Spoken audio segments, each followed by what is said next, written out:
Bonjour à tous et bienvenue sur cette petite vidéo un peu urgente, voilà.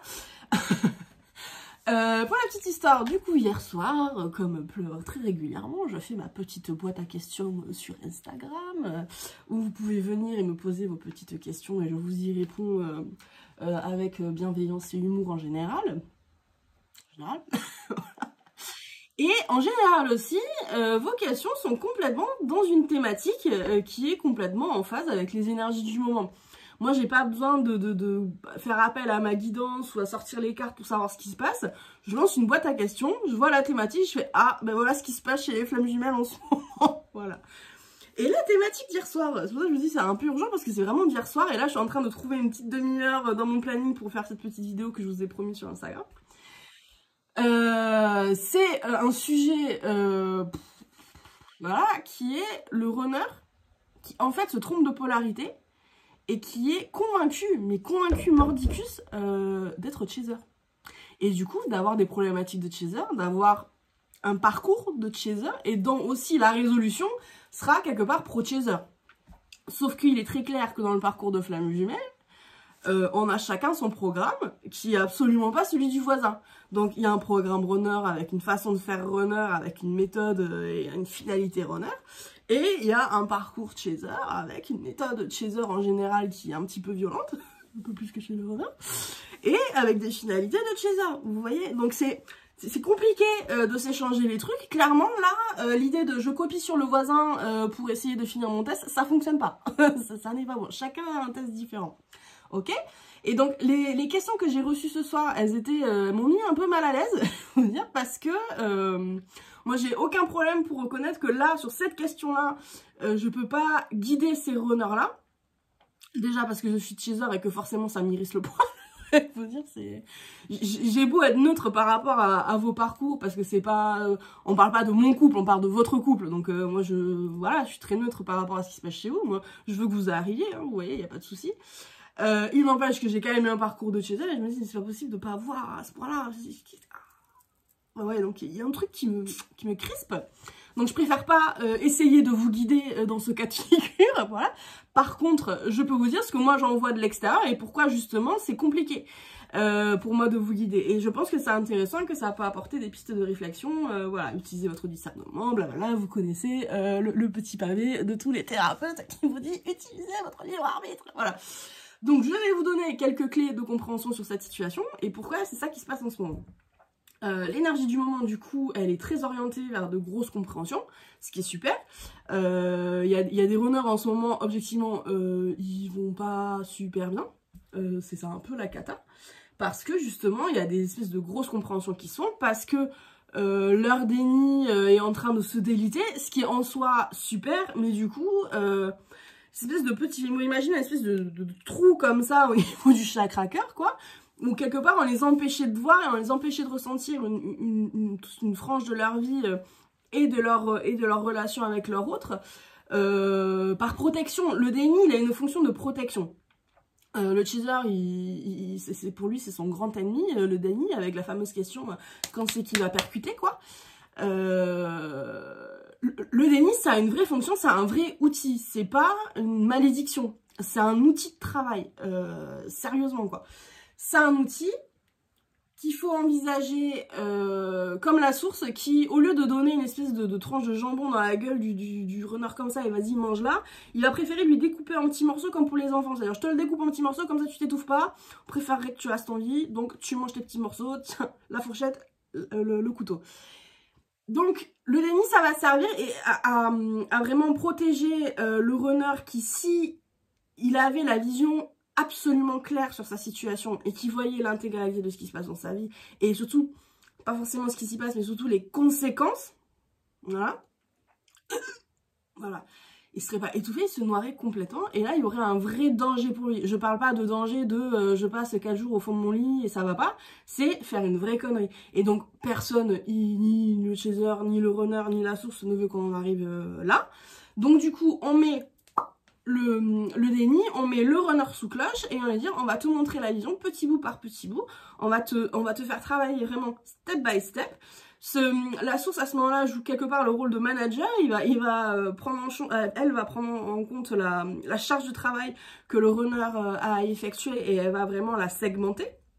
Là où avec le chaser, elle a un petit peu plus bichacha.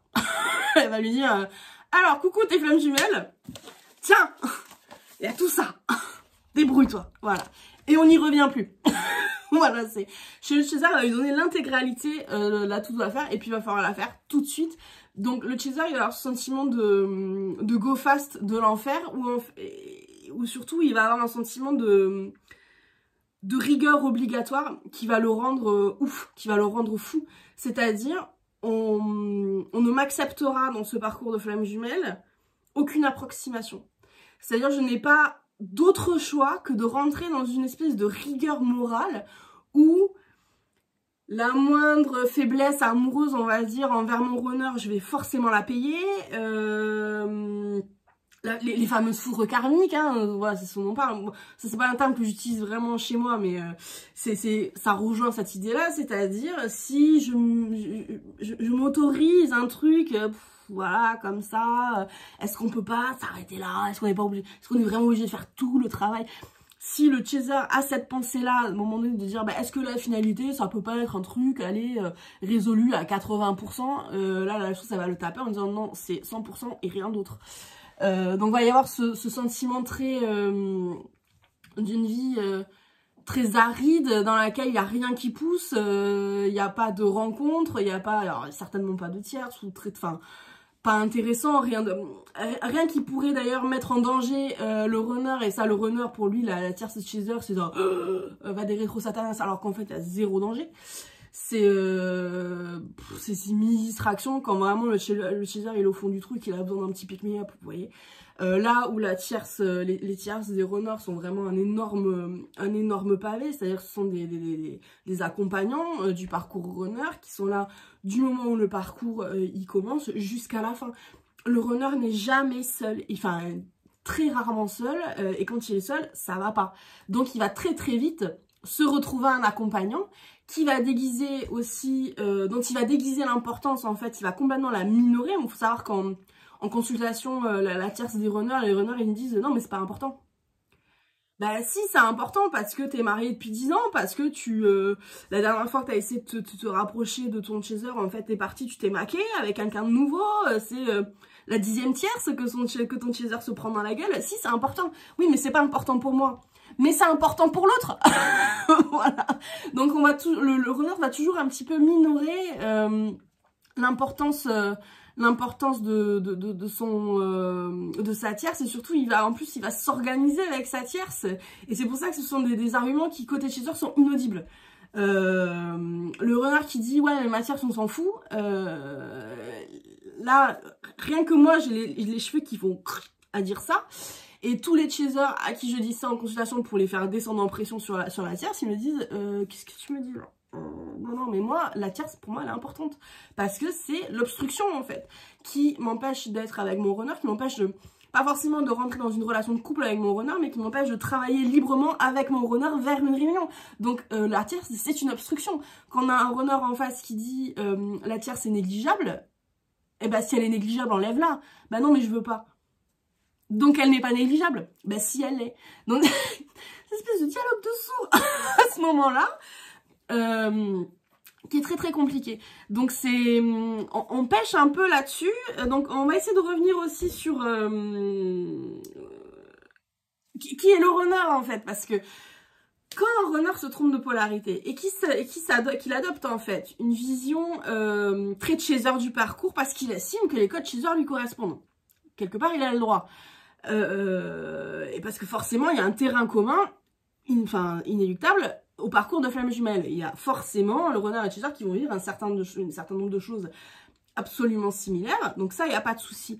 Le problème, c'est pas forcément ce qui s'y passe, c'est l'interprétation qu'on en fait. Type la tierce, c'est-à-dire pour le runner négligeable, pour le chaser absolument fondamental. Voilà, donc un runner, ça ressemble à quoi? Je vais vous dire exactement. En consultation, alors moi je diagnostique pas en consultation, je dis pas si vous m'appelez en me disant je pense à cette femme jumelle qui je suis, je vous le dirai pas parce que C'est quelque part, c'est votre processus à vous. Moi, je suis pas là pour sous-traiter votre parcours de flamme jumelle. Je suis là pour vous pousser à la culotte, ok? Donc si vous me demandez une confirmation parce que vous dites, ben voilà, je pense que pour telle et telle raison, je suis chaser ou runner, je peux plus ou moins vous confirmer, mais je vous ferai pas d'annonce fracassante, voilà. Il n'empêche que j'ai une grille de diagnostic, que je veux bien vous partager un petit peu parce que le sujet est quand même litigieux et que d'avoir des runners qui jouent au chaser, c'est compliqué, voilà. Alors, un runner, il a... 4 critères fondamentaux. Le premier, ça va être l'importance de l'apparence dans sa vie. Et je le mets vraiment en premier. Il peut vous sembler anecdotique. Il est fondateur. Parce que c'est celui qui va expliquer les tierces. Ça va être celui qui va expliquer qu'il se trompe justement de... Enfin, qu'il se trompe. Qu'il a que son jugement est vraiment parasité par son trauma et qu'il n'a pas une vision claire. L'apparence, si vous voulez, c'est...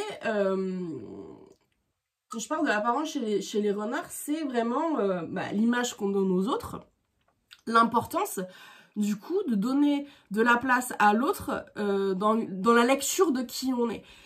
Le problème de ça, c'est que derrière l'importance de l'apparence se situe un schéma d'adaptabilité qui est 100% traumatique. C'est-à-dire... Moi, petit runner de 5-10 ans, je suis dans un contexte familial très très compliqué qui me tiraille de tous les côtés et qui m'empêche d'être vraiment heureux, etc. Je suis aux prises de pervers narcissiques à la maison, de personnes voilà, qui me maltraitent, qui m'insultent, etc. Et ce que je vais en comprendre, c'est que pour m'en sortir, je dois m'adapter à eux. C'est-à-dire que je dois changer de peau, je dois apprendre des codes différents pour obtenir d'eux qu'ils me laissent tranquille. Et ça, ce schéma, il est un peu compliqué parce que c'est un truc qu'ils vont vraiment garder à l'âge adulte parce que pour eux, c'est une question de protection. C'est-à-dire, je ne peux pas vivre autrement dans le monde qu'en utilisant l'apparence parce que si je me délecte de l'apparence, en fait, je meurs. Concrètement, c'est ça. Donc, c'est un peu compliqué. Ce schéma d'adaptabilité, il se retrouve à l'âge adulte. Enfin, pour être très dans les fun facts, je peux vous dire, le métier numéro 1 des runners qui arrivent chez moi, c'est tatoueur. Littéralement, se créer une seconde peau, c'est-à-dire repenser la peau, la changer, l'altérer, la bidouiller, la machin, etc. C'est... j'ai beaucoup de runners tatoueurs ou de runners très très tatoués par exemple, c'est-à-dire qui vont littéralement se faire une seconde peau, c'est-à-dire si je suis moi-même exactement comme je suis moi-même, il y a un péril pour ma sécurité, donc il faut que je pimpe quelque part, que je me cache, que je m'altère, que je me transforme pour être acceptable et surtout pour être acceptée. Vous voyez, compliqué. Là où le chaser, lui, il n'a pas d'autre choix que d'avancer dans la vie à poil. Les chasers sont des nudistes émotionnels. Voilà, c'est... Et plus le chaser va avancer dans le parcours, plus justement jouer sur les apparences, ça va lui être inconfortable et surtout quasiment impossible. C'est-à-dire, plus justement on va lui demander de s'adapter, plus ça va être compliqué pour lui de continuer via ces schémas-là. Parce que de toute façon, ces schémas sont traumatiques. Que chaser comme runner, mais là on est en train de parler du chaser, il est sur un parcours de soins. Et donc, plus il se soigne, moins il fait appel à son schéma d'adaptabilité. Plus il arrête, quoi. Donc ça n'est plus pertinent dans le parcours chaser que la question de l'apparence, vous voyez. Dans le parcours runner, ça restera fondamental et c'est quelque chose qu'il aura toute sa vie. Le tatoueur va pas arrêter d'être tatoueur quand il aura terminé son parcours LJ. Il tatouera différemment, il tatouera en pleine conscience, mais il continuera de tatouer parce que c'est un élément fondamental de sa vie que ce schéma d'adaptabilité. Donc il va comprendre qu'il s'adapte, donc du coup il va quelque part transmuter ce schéma d'adaptabilité en art et en quelque chose qui ne sera rien d'autre que de l'art. Donc on a les tatoueurs, on a juste après derrière, on a les gens qui vont se créer des secondes peaux fictives, on a les artistes, on a, les tatoueurs sont des artistes, mais bon, là ils touchent eux vraiment à la peau, donc là on va passer des artistes qui ne touchent pas à la peau, qui vont rester de l'ordre de l'intellectuel, c'est-à-dire on va avoir les acteurs, les chanteurs qui vont écrire des chansons d'amour, qui vont écrire des chansons où ils vont requalifier qui ils sont, ils vont expliquer qui je suis. Les acteurs qui forcément ne vont pas parler de qui ils sont à proprement parler, ils vont jouer des personnages. Donc là, si on n'est pas dans l'adaptabilité, come on, voilà. Ils vont littéralement prendre la peau des autres. Donc là on a un niveau d'adaptabilité monumental. Voilà. Juste après, on va avoir tout ce qui est la psychiatrie, psychologie, ce genre de choses. Les runners qui vont se créer des secondes peaux en comprenant la peau. Je vais apprendre tous les petits détails pour voir comment ça fonctionne, etc. Et je vais m'y retrouver là-dedans. Mais ça n'est pas leur psychologie, ça n'est pas leur psychiatrie, j'ai envie de dire, c'est celle des autres. C'est comment on l'applique aux autres. Donc il y a toujours un rapport de lecture dans l'œil de l'autre chez le runner, ce qui est insupportable pour le chaser. Le chaser ne peut pas fonctionner comme ça. C'est fondamental cette différence, mais pour moi c'est fondamental. Et ce schéma d'adaptabilité, il appelle l'accompagnement, c'est-à-dire que puisque leur schéma de protection numéro 1 est forcément relié à la vision de l'autre, autrui, la vision qu'il a de lui, ça veut dire qu'il faut toujours qu'il y ait un autrui, il faut toujours qu'il y ait quelqu'un. Et c'est pour ça que dans le parcours runner, dans le parcours, c'est mignon, c'est comme arnaqueur, j'ai fait des jeux de mots, bref. Dans le parcours runner, il y a toujours des petits cœurs qui traînent quelque part.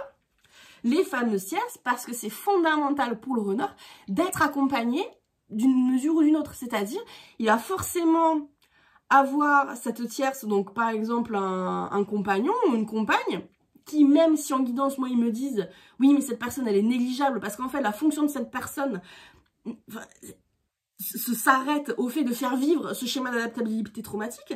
Donc inconsciemment, le runner, il a compris.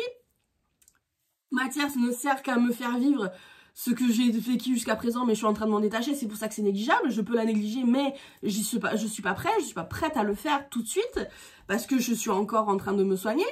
Donc j'ai pas terminé, donc mon trauma existe, donc il a besoin de quelqu'un en face pour le nourrir. Vous avez compris le cercle vicieux.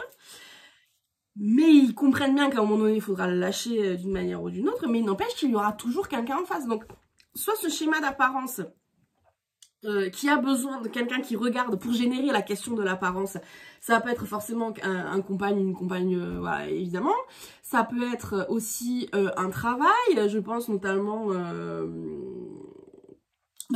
aux tatoueurs, quoi. Il faut qu'on regarde leur travail, il faut... du coup, ils vont se jeter à corps perdu dans des nouveaux stencils, dans des nouveaux trucs, etc. Les acteurs qui vont aller de casting en casting pour avoir des films, pour réussir, pour qu'on me voit partout, pour aller à Cannes, aux Oscars, oh là là, voilà. Il faut qu'on les regarde, donc c'est-à-dire qu'il faut qu'il y ait un spectateur. Donc même si c'est pas le partenaire de vie, il va falloir qu'il y ait un spectateur de la personne runner à un moment donné. Les runners qui vont toucher à tout ce qui est psy, ils vont avoir un patient en face qui va forcément les regarder, enfin vous voyez, il faut qu'il existe auprès de quelqu'un ou de quelque chose, voilà. Il faut que son identité soit reliée à la relation qu'il a avec quelqu'un ou quelque chose d'autre. Et ça c'est fondamental chez les runners. Ce schéma d'adaptabilité, il appelle tout de suite, vraiment en relation très intime, quelque chose qui est très difficile, et ça le déni l'organise en dernier. Ouais, c'est le dernier gros morceau runner, c'est se rendre compte qu'en fait on a été éduqué par des pervers narcissiques. J'ai déjà fait une vidéo de diaboliser le runner, et même j'ai fait une autre vidéo, mon runner est-il un pervers narcissique, etc. Donc allez les voir parce que je vais pas redire ce que j'ai dit dedans, mais concrètement les runners grandissent avec des codes de communication empruntés à la perversion narcissique, qui est le seul exemple de communication qu'ils ont autour d'eux. Donc, en l'absence d'autres codes qu'ils pourraient utiliser pour communiquer par eux-mêmes, ils ne vont communiquer qu'avec ce qu'ils connaissent, ce qui est à peu près complètement logique.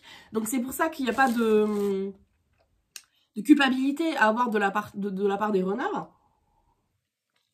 Ils ne peuvent pas faire autrement que de faire avec la seule chose qu'ils connaissent. C'est logique. Donc, on déculpabilise. Par contre, quand on apprend mal, c'est pas ok de continuer à faire mal. c'est pas parce qu'on a été victime de pervers narcissiques qu'il faut soi-même devenir le bourreau de quelqu'un d'autre. Vous voyez ce que je veux dire? Donc, faut couper cette dynamique-là. Pour la couper, il faut comprendre que justement, on n'a pas les bons codes de communication, de construction, etc. Donc, faut casser, faut trouver un terrain neutre favorable à l'apprentissage de nouveaux codes. Et déjà, ça demande une dose d'énergie assez incroyable. Et puis ensuite, il faut vraiment rentrer dans l'apprentissage des fameux nouveaux codes sains qui vont permettre la résolution du parcours à vie. Les codes de la perversion narcissique sont complètement reliés à la question d'être accompagné. Le pervers narcissique a besoin de quelqu'un à martyriser, j'ai envie de dire, qui a été le runner pour les pervers narcissiques qu'il avait autour de lui. Donc c'est le runner qui a complètement pris ce rôle-là et qui, malgré lui, le prend aussi par rapport au chaser. C'est-à-dire que c'est pour ça que le runner a très mauvaise presse dans la littérature AVJ, parce que concrètement, c'est le bad guy, quoi. Genre, il n'y a rien d'excusable à ce qu'il est en train de faire. Moi, je suis en train de vous dire, il y a tout d'excusable parce que c'est pas sa faute, parce qu'on n'a rien appris d'autre et que justement, se rendre compte que, en fait, je sais pas, mettre un genou à terre quelque part, céder et se rendre compte à l'âge adulte, donc on parle de quand on a 30, 40, 50 ans, de se mettre le genou à terre comme ça et de dire en fait tout ce que j'ai fait jusqu'à présent, c'était mauvais. Ça picote considérablement. Donc beaucoup d'empathie pour les runners à ce moment-là, il faut en avoir beaucoup parce que c'est vraiment complexe de se dire pendant toutes ces années, j'ai mal fait. Et j'ai mal fait parce qu'en fait, on m'a pas montré comment bien faire. Donc c'est beaucoup de colère, c'est beaucoup de culpabilité, c'est vraiment un panel d'émotions pas dinguissime, vous voyez. Donc c'est pour ça qu'on peut pas ouvrir le déni d'un coup et dire bah tiens, regarde ce que t'as fait. Parce que c'est violent comme finalité de compréhension pour le runner, c'est violent. Mais la perversion narcissique, les codes en fait qu'ils ont appris via leurs parents, c'est l'irresponsabilité en premier, c'est-à-dire c'est pas ma faute, c'est la faute des autres, toujours. Combien de runners ont des parents qui... alors soit c'est vraiment parce qu'ils sont vraiment PN par malveillance, c'est-à-dire... moi je n'ai rien à faire, c'est toi qui vas faire à ma place. Donc on pense notamment aux parents PN qui inversent les rôles, hein, qui font des petits-enfants, des mini-adultes. C'est toi, runner, qui dois m'aider à la maison, c'est toi qui dois tout faire, tu dois être autonome, tu dois te débrouiller tout seul, parce que c'est toi qui dois m'aider, parce que moi je paie les factures et je le fais pour toi, et je trime pour toi, enfin voilà. Un parent, il n'a jamais à dire ça. Le parent, il a pris la décision de faire un enfant, il assume, il se ferme sa bouche. Vous voyez? Donc, on inverse les rôles comme ça. C'est le petit enfant qui doit prendre la charge de la famille, c'est-à-dire la charge émotionnelle, c'est-à-dire qui doit faire fonctionner cette famille pour que le parent puisse exister. Ça fonctionne pas comme ça, les gars. Non, non, non. Donc, il y a cette question de l'irresponsabilité du parent qui, du coup, se répercute dans les codes runner qui... est du coup irresponsable par rapport à son parcours et qui va dire ça n'est pas ma faute. Ce que je vis dans mon parcours, ça n'est pas ma faute, c'est l'autre qui est difficile, qui est ceci, qui est cela. Donc c'est très compliqué de lui dire tu as tort, parce que si tu lui dis tu as tort de penser ça, c'est toi qui es responsable, il va dire bah tu vois, c'est bien ce que je suis en train de dire, c'est toi le méchant, c'est toi qui me tape. Ah, très pervers comme situation. Voilà.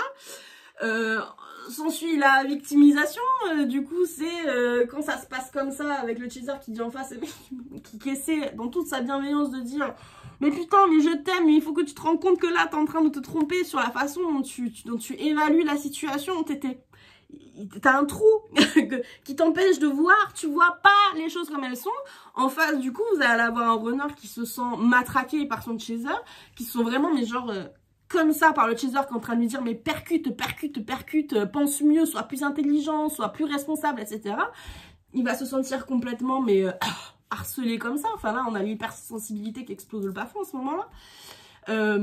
Il va complètement se sentir victime de la situation. Le chaser devient un énorme bourreau sans aucun doute et à ce moment-là doit s'ouvrir les veines. Donc on se victimise, mais pourquoi? Mais moi je fais tout tellement bien, enfin je fais tout tellement bien dans le sens où je fais le mieux que je peux pas faire autre chose, je peux pas faire mieux, donc pourquoi à chaque fois que je fais le max du max, à chaque fois que je fournis des efforts, mes efforts, je me fais matraquer quoi. Donc les runners se perdent dans la littérature MJ par rapport à ça. C'est pour ça que j'ai dit c'est très très mauvais que le runner ait tellement mauvaise presse, parce que quand on lit la littérature MJ, celui qui se fait taper, celui qui se fait comment dire vraiment maltraiter, c'est le chaser. Donc là, comme on a un runner qui malheureusement, parce qu'on lui a appris les mauvais codes, arrive pas à naviguer de façon complètement libre dans sa vie et surtout de façon clairvoyante, dans sa tête, il est chaser.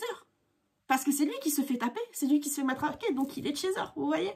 Donc très très subtil, mais très très compliqué, et sont très maltraitants envers le chaser, enfin, j'allais dire envers le runner, mais envers le chaser aussi, mais envers le runner aussi. Accordez-moi ce petit lapsus. Merci. Voilà. Tout ça, cette espèce de charge de trauma comme ça, de victimisation, d'adaptabilité, d'être accompagné, de code, ça amène à quoi? La fuite. La fameuse fuite, je m'enfuis, c'est-à-dire là, c'est too much. Mon hypersensibilité, là, j'ai beaucoup de mal à garder la tête hors de l'eau. Je suis obligée de changer d'énergie. Je suis obligée de me déplacer physiquement. C'est-à-dire, on a les runners, ils ont la bougeotte. Donc ça, c'est un critère assez significatif. Je dirais pas aussi fondamental que l'apparence et les codes PN, mais qui vaut son pesant d'or. Je dirais un bon 70% des runners, vous voyez, qui sont comme ça. Qui font fondamentalement la bougeotte, quoi. C'est-à-dire, dès que ça commence à devenir trop compliqué, Air France, billet d'avion, voyage. Et puis très loin, on va loin. Ils ont besoin, pour remplir les batteries quelque part, d'aller chercher de l'énergie neuve ailleurs. Et donc ça, c'est une pulsion qu'ils ont qui est louable, parce qu'effectivement, on ne pourra pas soigner quelque chose si on reste fixe là où on a mal. Ça, c'est une certitude. Et ça fonctionne comme ça physiquement, ça fonctionne comme ça mentalement. Il n'y a pas de souci. Mais le chaser, lui, il va rester fixe. Il va rester vraiment les deux pieds exactement où il est. Il va rester chez lui, il va s'enfermer à double tour même. Il va dire, ok, je vais bouger, mais mentalement. Et donc, du coup, les chasers sont des grands solitaires, mais vraiment des solitaires profonds, voire des casaniers, voire des ermites. C'est-à-dire que je ne sortirai pas de chez moi tant que je n'ai pas compris, tant que je n'ai pas trouvé la résolution de tel problème. Et leur voyage, il va être complètement intérieur, parce que leur maison n'est pas une mauvaise énergie pour les chasers. Pour les runners, ça peut être complètement la sinistrose chez eux. Des fois, ils peuvent plus voir leurs quatre murs. Ils ont besoin d'air. Ils ont vraiment les émotions là, comme ça. Ils ont besoin d'aller prendre l'air, recharger les batteries, voir autre chose et revenir sur les lieux du crime, j'ai envie de dire, pour nettoyer le crime. Voilà. Mais ils ont besoin de ce temps de je m'éloigne. Donc physiquement, ce sont des grands voyageurs. Ils aiment bien partir loin, partir fréquemment. Voilà, ils ont tout le temps la bougeotte. Et puis ils mènent une vie où ils sont tout le temps accompagnés, mais paradoxalement, ils ont peu d'attaches. Donc ils mènent une vie j'allais dire même qui les oblige à pouvoir partir régulièrement. On pense par exemple aux acteurs qui vont faire des tournages à droite à gauche, ce genre de choses, aux tatoueurs qui vont faire des events dans des différents shops dans toute l'Europe. Enfin, vous voyez, vous imaginez ce genre de choses. Ou même juste par goût personnel du voyage, d'aimer ça, mais ce sont des grands voyageurs, ils aiment ça et ils s'organisent avec une vie qui les pousse à ça. J'ai déjà eu le cas aussi de VRP, par exemple, de runners VRP qui ne peuvent pas faire autrement que de vivre dans leur caisse et qui vivent littéralement de Formule 1 en courte paille, vous voyez, voilà, mais c'est le mouvement, c'est-à-dire ils vont rechercher du mouvement. Et c'est bien pour eux de faire ça, dans le sens où justement parce qu'ils n'ont pas appris les bons codes, ils ont besoin de se confronter à d'autres cultures, à d'autres façons de faire, ils ont besoin de gagner en expérience en fait. Là où le chaser, lui, quelque part, il a déjà plus ou moins toutes les réponses en lui, il faut juste qu'il les dégrossisse. C'est pour ça que le voyage du chaser, il est intérieur, c'est-à-dire je sais que je possède déjà le savoir dont j'ai besoin, c'est juste que je ne sais pas l'exploiter, il faut que j'apprenne à l'exploiter. Ça, c'est le travail du chaser. Le travail du runner, ça va vraiment être se confronter à plein de points de vue qui vont constituer, si vous voulez, une nourriture intellectuelle, qui vont lui permettre de se rendre compte que justement d'autres codes existent hors que PN, d'autres façons de faire existent, d'autres mindsets existent, et ils vont se nourrir petit bout par petit bout de ça, en faisant leur petit programme. Parce que c'est compliqué à l'âge adulte de démonter les codes qu'on connaît pour en mettre d'autres à la place. Parce que qui fait ça? C'est le job de qui de faire ça? Ce sont le job des parents. Donc si à l'âge adulte, on n'a pas de nouveaux parents, on a toujours les mêmes, vous voyez. Donc faut bien se débrouiller par soi-même. Donc là pour le runner, la question du voyage ou de la fuite en général, d'aller, de bouger quoi, c'est une question d'apprentissage émotionnel. C'est fondamental pour eux qu'ils le fassent et c'est nécessaire. Et c'est bienveillant envers eux. C'est difficile pour le chaser de le voir partir comme ça en permanence parce qu'en fait il aimerait surtout qu'il vienne chez lui. Voilà. Voilà. La porte est grande ouverte, il attend, on a mis les beaux draps comme ça. On a bien repassé les draps, l'été d'oreiller et tout là, c'est propre. L'hôtel quoi. Mais c'est pas dans cet hôtel que le runner vient parce qu'en fait chez le chaser, il n'y a pas... Le chaser ne peut pas lui apprendre les codes que le runner est censé apprendre par lui-même. Concrètement c'est ça. Si le chaser était celui qui devait apprendre les codes au runner, le runner serait complètement... En fait, émotionnellement, je vais vous dire exactement comment il changerait de PN. C'est-à-dire, il passerait du PN parent au PN chaser. Émotionnellement, il le vivrait comme ça, c'est-à-dire, je me soumets à nouveau à quelqu'un. C'est pour ça que c'est hyper fondamental d'aller chercher ces codes par soi-même sur des terrains complètement neutres qui n'auront pas d'autre fonction que de donner des codes et après, il les lâchera. Donc c'est aussi la question des tierces, hein. Par exemple il y a beaucoup de runners qui vont relationner avec des tierces qui sont sur son niveau vibratoire, qui vont correspondre à qui il est à l'instant T. Si vous avez un runner au fond du gouffre, il va relationner avec une tierce, on parle de compagnon là, il va relationner avec une tierce franchement pas ouf, qui va être exactement sa même hauteur mais qui va lui renvoyer le miroir de qui il est. Plus le runner va avancer dans sa vie, plus il va changer de tierce ou alors sa tierce va évoluer en même temps que lui pour refléter vraiment son niveau vibratoire jusqu'au point où en fait le runner va relationner à un niveau vibratoire super haut et super sain qui va dire en fait je me suis soigné, je peux faire mieux. Et là si vous voulez le gap entre la tierce et le chaser est beaucoup plus réduit. C'est-à-dire que je suis en train de relationner avec une tierce vraiment qui ressemble à ça, à mon chaser, du coup c'est un petit saut que j'ai à faire, du coup c'est envisageable. Quand vous avez un runner qui relationne vraiment en basse vibration avec quelqu'un qui vient appuyer mais complètement sur tous ces schémas en les nourrissant, mauvais, le gap entre là et le chaser qui se situe là, il est impossible. Enfin là c'est grand écart, c'est impossible. Émotionnellement, impossible. Donc le runner doit monter comme ça en vibration énergétique pour que le gap entre la dernière tierce quelque part et le chaser soit tout petit pour qu'il y ait ce sentiment de j'ai juste à faire un petit saut comme ça. Le risque il est tout petit, vous voyez. Voilà. La fuite aussi, là où c'est très compliqué et c'est là où il y a beaucoup de runners qui se perdent dans ce fameux déguisement de chaser, c'est que... Mais moi là j'ai les cheveux qui comme ça, c'est compliqué pour moi de vous parler de ça mais je vais y arriver. C'est quand le chaser va très bien fuir son runner, vous voyez, genre le chaser est en train d'essayer de lui parler de sentiments, il est en train de s'ouvrir et là en face vous avez une porte qui se ferme, le runner qui dit je peux pas faire ça. Non, en fait, je vais souffrir, donc je dois partir tout de suite, enfin, je dois refuser, en fait, la situation, parce qu'il y a un péril pour moi. Là où le chaser voit que son autre s'enfuit, le runner, lui, la façon dont il le vit pas du tout comme lui qui est en train de fuir. Il se dit pas, courage, fuyons, à ce moment-là. À ce moment-là, pour lui, c'est le chaser qui fuit. Et oui, vous m'avez bien entendu. Voilà. Pour lui, à ce moment-là, le chaser réel, mais ce que lui, à ce moment-là, estime être le runner, qui s'en va, c'est pour ça que je peux pas vous guider en guidance sur ces sujets-là, parce que c'est compliqué. Le runner est vraiment convaincu, mais convaincu mordicus que c'est son chaser qui veut pas. Et que si le runner s'ouvre à ce moment-là, le chaser en face va l'abandonner. Que le chaser en face n'est pas fiable. Et que c'est pas ce que veut le chaser et que le chaser, il est pas prêt. Vous voyez?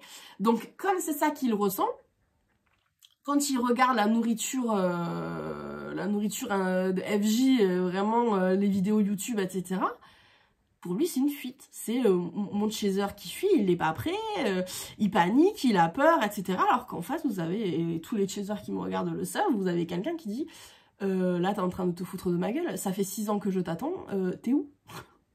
Non, mais la porte, elle est ouverte, en fait. Donc, c'est toi qui viens pas. C'est... Le chaser, il est perpétuellement OK pour que quoi que se passe, enfin, que tout puisse se passer avec son runner. Le chaser, quand le chaser dit non, un vrai non, et qu'il ferme, c'est parce qu'il y a eu combien d'abus avant, et son non, il est complètement justifié, quelque part, par le passé. Donc, potentiellement, c'est un non traumatique, peut-être.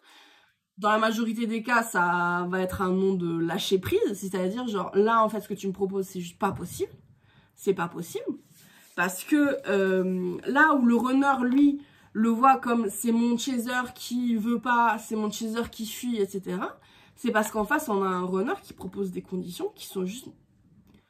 J'ai du mal à vous aiguiller là-dessus parce qu'objectivement, enfin vraiment objectivement, c'est des conditions qui mènent nulle part. Par exemple, le runner va se planquer pour se protéger émotionnellement, il va se planquer en général derrière le travail.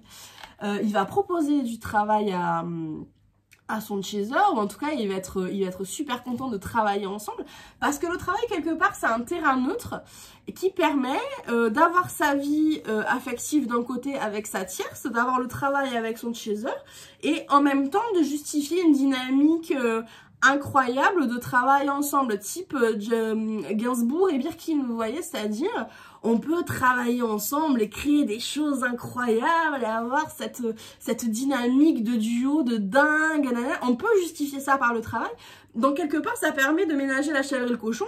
D'un point de vue de chaser, c'est complètement vouloir le beurre et l'argent du beurre, vous voyez. Donc là, il y a une différence d'interprétation qui est à peu près fondamentale entre les deux. Mais le runner adore travailler avec son chaser, ou en tout cas c'est quelque chose qui l'intéresse, parce que ça lui permet en fait d'avoir tout à proximité, la tierce, le chaser, et d'avoir le sentiment en fait d'avancer dans sa vie, d'être en maîtrise, etc. Quelque part sans rien changer. Donc là, quand le runner propose ça, c'est vraiment, il essaie de prolonger son confort, en faisant complètement abstraction, ça il ne le voit pas, coucou le déni, le gros trou au milieu là, il voit pas du tout que c'est à part un espèce d'énorme fuck dans la face du chaser, et ça il ne le voit pas. Pour lui, il comprend pas pourquoi proposer du travail à son chaser tout en ayant quelqu'un à la maison qui nous attend bien sagement, la petite tierce bien sage, et en même temps le chaser qui est tout seul, très bien qu'il soit tout seul, on aime bien qu'il soit tout seul, on veut pas que le chaser ait des tierces. Et on va travailler ensemble et comme ça on va pouvoir profiter de cette dynamique de flammes jumelles qu'on a ensemble. En face vous avez un chaser qui dit ouais en fait du coup tu veux pas mon cul parce que visiblement je suis pas assez sympa pour être ton partenaire de vie. Je suis pas assez fiable et je présente un risque pour être un partenaire de vie. Par contre, tu veux bien mon cerveau, tu veux bien ma carrière, tu veux bien mon argent, tu veux bien tout ça qui est très utile. Et en gros, ce que tu veux faire, c'est que tu veux t'enrichir sur ma gueule. Donc, avoir un avenir avec moi, créer une vie avec moi, ça t'intéresse pas. Mais, ouais, m'utiliser, pas de souci. Ça, le runner, il le voit pas comme ça. Et ça, par contre, le chaser, il voit très bien que ça n'est rien d'autre encore qu'un code PN. C'est-à-dire, le PN utilise la personne qui est en phase de la même manière que les parents PN ont utilisé le runner et que le runner est tout à fait disposé à expliquer à quel point c'est insupportable. Et donc, là, le chaser est mis exactement dans cette position de dire là ce que tu me proposes c'est insupportable. Et donc quand le chaser exprime justement ce non, en face vous allez avoir le runner qui vit via les codes PN qui va dire je suis la victime, c'est toi qui fuis. Dans l'abstraction totale du fait que ce que le runner propose c'est complètement non viable et c'est un irrespect total de l'intimité du chaser. Très compliqué. Très compliqué cette situation. Et je crois que j'ai fait le tour. Je suis en train de regarder mes petites notes parce que je prends des notes. C'était compliqué. Du coup, j'ai pris des notes. Voilà. Ah oui, non, le dernier truc que je voulais vous dire, c'est comment on reconnaît un runner, comment on reconnaît un chaser en fait. C'est ça que j'ai oublié de vous dire. Le fait que le runner est tout le temps accompagné. Ok, il a besoin d'autrui pour exister. Il existe via l'apparence. Ok.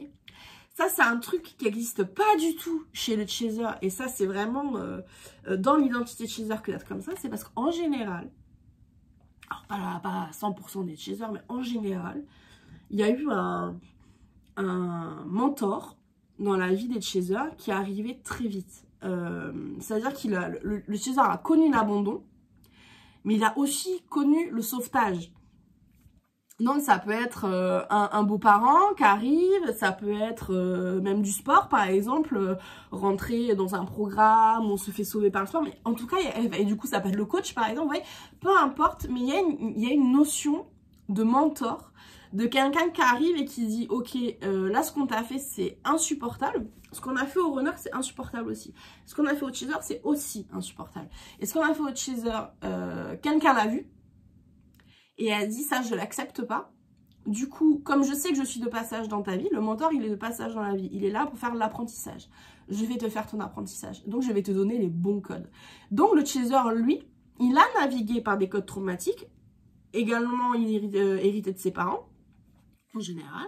Mais il a eu aussi le savoir des codes sains. Et c'est pour ça que le chaser n'a pas à bouger physiquement, à aller chercher, à obtenir de l'expérience, parce qu'en fait, on lui a déjà donné l'apprentissage. Son exercice à lui, c'est une gymnastique de passer de l'un à l'autre. Ça n'est pas une gymnastique d'apprentissage comme doit faire le runner, qui est de dire je dois passer de l'un à peut-être ça, peut-être ça, peut-être ça, peut-être ça. Et du coup, je dois les regarder et je dois aller fouiller ce que c'est pour savoir si ça me correspond ou pas. Lui, le chaser, il a déjà le truc. Il a un mentor qui est arrivé dans sa vie et qui est passé. Et qui est arrivé à sa vie jeune assez vite. C'est-à-dire, quelque part, on a traumatisé le chaser et on l'a tout de suite sauvé. Et ça va lui donner ce sentiment aussi que... déjà, il peut y arriver seul, c'est-à-dire que c'est pas grave, et quelque part, il a qu'à tenir, il a qu'à serrer les dents, il va y arriver. Il y a ce côté très difficile chez les chasers de cette rigueur morale à avoir, mais c'est très bien que quelque part, quand on effectue cette rigueur morale, c'est-à-dire quand on effectue ce second apprentissage qu'il a déjà vécu, il sait que la récompense arrive, c'est-à-dire je vais être sauvé. Et c'est pour ça qu'il tient pendant très longtemps dans son parcours FJ, parce que pour lui, pendant très longtemps, c'est mon runner sera la récompense que j'ai méritée parce qu'on va se sauver. Voilà. Donc c'est une redite de ce parcours avec le mentor qui s'est passé dans la jeunesse. Quand je parle dans la jeunesse, je parle pas année la vingtaine, trentaine. Je parle de entre 5 et 10 ans, vous voyez. C'est vraiment un truc émotionnel qui est inscrit très tôt, c'est-à-dire la question du sauvetage est inscrite très très tôt dans la psyché chaser. Et ça c'est fondamental parce que c'est vraiment ça qui va donner ce feu quelque part au chaser, cette niaque de tenir le parcours en pleine conscience, là où le runner on est obligé de lui découper en petits morceaux la tranche de jambon. Le chaser se prend la tranche de ralouf en plein la gueule parce que en fait il l'a déjà fait. Et donc du coup il sait très bien ce qui tient, enfin ce que ce parcours va lui amener. Donc il sait qu'il faut tenir, il sait que là son truc c'est ok, ben je tiens, voilà, je vais tenir, je tiens les rênes, je vais y arriver, c'est un parcours d'apprentissage, et ben je vais le faire, et j'aurai ma récompense, etc. Ce qui est traumatique chez le chaser, c'est que ce qu'il évalue être la récompense, c'est l'autre. Alors, ce qui sera en fait sa récompense, c'est lui-même. C'est la version plus de qui il est. C'est le bonheur qu'il a d'être avec lui-même. Et en fait, peu importe, à la fin du parcours chez chaser, c'est vraiment, mais peu importe si le runner il revient ou pas, c'est plus, enfin, j'allais dire, c'est même plus déterminant, mais en fait, c'est même plus une donnée dans la tête du chaser. C'est vraiment, t'as choisi de faire ta vie. Mais fais-la, be my guest, be my guest. Moi, je suis bien avec moi-même, et puis si y a quelqu'un d'autre qui va rentrer dans ma vie, je vais la prendre. Il n'y a aucun souci sur la question. c'est si le runner veut revenir dans la vie de chaser, il faut qu'il prenne son courage à deux mains, qu'il pose ses couilles sur la table et qu'il prenne son téléphone et qu'il dit « Coucou, voilà le projet que j'ai à te proposer » et surtout qu'il n'ait pas peur du rejet. C'est-à-dire il prend le risque d'être rejeté, et ça je le dis absolument. Il faut aussi qu'il pose ses couilles sur la table et qu'il ait du courage pour une fois. Voilà. C'est ça le truc. Et potentiellement, il peut se prendre un non. Oui, mais ça fait partie de son, comment dire, de son travail, que de justement se détacher de l'apparence. Tu n'as pas besoin de la validation extérieure pour exister. Si tu n'as pas besoin de la validation de ton chaser pour exister, si ton chaser te dit non, ça n'est pas un péril, c'est la vie qui suit son cours. Si ton chaser te dit non, ça veut dire que tu es complètement capable de vivre par toi-même. Voilà. Donc c'est que le chaser à la fin dise oui ou non, ça n'est pas une donnée pertinente pour la fin du parcours pour la fin du parcours runner. De la même manière que le runner revienne ou pas dans la vie de chaser, ça n'est pas déterminant pour le chaser. Mais ça, c'est vraiment la fin de fin. Je sais très bien que vous qui me regardez sur YouTube, vous êtes en train de dire non mais moi je veux que mon autre il revienne en fait. Et il n'y a pas de problème. C'est normal. Et il n'y a pas de souci. On est tous passés par là. Et pour certains d'entre vous, ça sera complètement le cas. Donc voilà, utilisez votre discernement, blablabli, blablabla. Vous connaissez le tintouin. Voilà. Donc sur la question du déguisement d'Halloween des petits runners qui se déguisent en chaser, arrêtez. Voilà. Envisagez toujours, et puis je vais vous dire un truc, un vrai chaser entre guillemets, lui il va l'envisager d'être le renard de la situation. Comme je vous dis, là, comme il a déjà fait l'apprentissage des nouveaux codes par lui-même grâce à un mentor qu'il a épaulé, parce qu'on va pas le laisser tout seul faire ça à 5-10 ans là, donc on l'accompagne à ce moment-là, mais on va aussi, le mentor à un moment donné le quitte, donc du coup il le laisse seul, et il le laisse seul avec débrouille-toi avec toi-même. Donc c'est pour ça que le chaser est très à l'aise face à la question de l'inconfort, ce qui n'est pas du tout le cas du runner qui lui, quand il est dans une position d'inconfort, faut très vite en changer. Le chaser est beaucoup plus, je peux pas dire que c'est pas un kiff, hein, le chaser quand il est dans une position d'inconfort, clairement on n'est pas à Copacabana quoi, ça c'est sûr. Mais il arrive beaucoup plus facilement à traverser ça, parce qu'il sait que l'inconfort, au final, ça n'est rien d'autre que le stigmate d'une situation qui est en train de transmuter. Donc quelque part, il y a un amour du process aussi, c'est-à-dire, ok, je sais que me refaire le nez, par exemple, ça sera pas une partie de plaisir, mais c'est ce dont j'ai besoin pour être à l'aise avec moi. Vous voyez, ça peut être un truc comme ça. Il va accepter la part de crade du processus, en se disant que s'il peut arriver voilà, à être en parfaite phase avec lui-même, et comme je vous dis, c'est vraiment les chasers, quelque part vraiment c'est vraiment des nudistes émotionnels, c'est-à-dire eux ils ne peuvent pas gérer via l'apparence, c'est-à-dire il faut que qui ils sont à l'intérieur soit exactement match complètement à la version de qui ils sont à l'extérieur. Les chasers sont des livres ouverts et ils ont besoin de vivre comme ça. Les schémas d'adaptabilité pour eux c'est maltraitant, c'est complètement maltraitant. Moi je vais vous donner un exemple tout bête, c'est passé par le fait d'arrêter de me maquiller. Me maquiller les yeux, je peux pas cacher mes yeux sous de l'eyeliner, etc. La dernière fois que j'ai essayé de le faire, j'ai fini dans une crise d'angoisse à devoir prendre des calmants. Enfin, vous voyez, à ce point-là, c'est-à-dire, il y a une espèce de rigueur, on va dire, on est obligé d'être exactement qui on est et d'être bien dans notre version la plus nue. Voilà, et ça, ce qui est impossible pour un runner. Un runner va adorer se maquiller. Il va adorer jouer à la poupée, voilà. Mais voilà, le chaser fait vraiment l'expression de sa solitude et du travail comme ça, et il va pas du tout avoir peur de l'inconfort. Et si on lui dit voilà l'exercice à faire, le runner il va faire je peux pas, j'en ai trop. Le chaser il va faire oh, putain, saoul. Ok, allez, donne. Je le fais, je vais le faire, voilà. Et le chaser il se casse, il va travailler en râlant, mais il va le faire.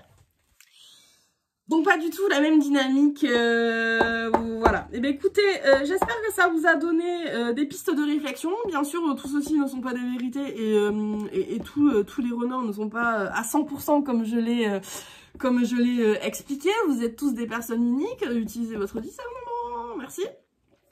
Voilà, ce sont des pistes de réflexion, de la nourriture intellectuelle pour éventuellement débloquer des sensations que vous avez actuellement. Voilà. Je vous envoie plein d'amour, plein de bienveillance. Heureusement que c'était une vidéo qui était censée durer 10 minutes et là je vois que ça fait 49,22 secondes. On rigole. Et je vous fais des gros bisous.